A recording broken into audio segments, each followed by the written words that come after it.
தோசையா இருந்தாலும் சப்பாத்தியா இருந்தாலும் வெள்ளை சோறா இருந்தாலும் ஒரு தடவை இந்த மாதிரி ட்ரை பண்ணுங்க. இப்போ நான் சின்னோண்டு குழிக்கரண்டில 2 ஸ்பூன் அளவுக்கு ஆயில் ஊற்றிக்கிட்டேன். 1.5 டேபிள் ஸ்பூன் அளவுக்கு மிளகு சீரகம் சரி பாதியா இடிச்சதை நான் சேர்த்துக்கிட்டேன். அடுத்ததா 1/4 டீஸ்பூன் அளவுக்கு மஞ்சள் தூள், ஒரு பிஞ்ச் அளவுக்கு சால்ட் நம்ம சேர்த்துக்கலாம். இது எல்லாத்தையுமே பொறுமையா சிம்மில் வச்சு நல்லா வதக்கி விட்டுருங்க.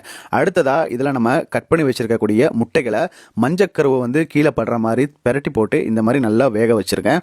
இது பார்த்தீங்கன்னா ஒரு நிமிஷம் நமக்கு வெந்துச்சுன்னா போதும். இப்போ இது எல்லாத்தையுமே நம்ம எடுத்து ஒரு தனியாக வச்சுக்கலாம். நல்லா வெந்துருச்சு. இப்போ ஒரு 25 ml ஆயில் சேர்த்துக்கலாம்.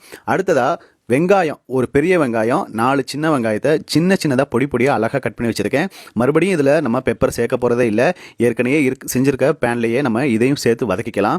அடுத்ததாக 8 பல்லு பூண்டு, 1 இன்ச் அளவுக்கு இஞ்சியை வந்து நல்லா தட்டிட்டு எடுத்துக்கலாம். அடுத்ததாக 2 பச்சை மிளகாயை சின்னதாக பொடியாக கட் பண்ணி இதில் சேர்த்துக்கோங்க. 1 கொப்பு அளவுக்கு கருவேப்பிலையும் இதில் சேர்த்துக்கலாம். நல்ல வாசனையாக இருக்கும். இப்போ நம்ம இடித்த இஞ்சி பூண்டை வந்து இதில் சேர்த்துக்கலாம். ஒரே ஒரு பெரிய தக்காளியை வந்து இதில் சேர்த்துக்கலாங்க. சேர்த்துட்டு நல்லா வதக்கி விடுங்க. இஞ்சி பூண்டை வந்து கடைசியாக சேர்க்கறது, அதாவது வெங்காயத்தை கூட சேர்க்கும் போது நல்லா வதங்கும். அது கூடவே ஒரு பிஞ்ச் அளவுக்கு நான் உப்பு சேர்த்துக்கிட்டேன்.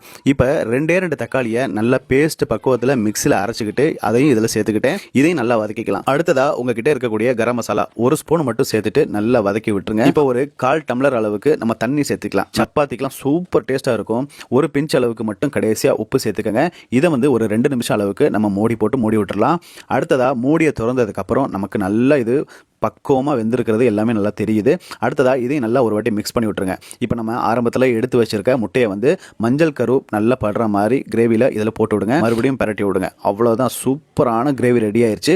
இந்த பக்குவத்தில் நீங்கள் ஒரு தடவை ட்ரை பண்ணுங்கள்.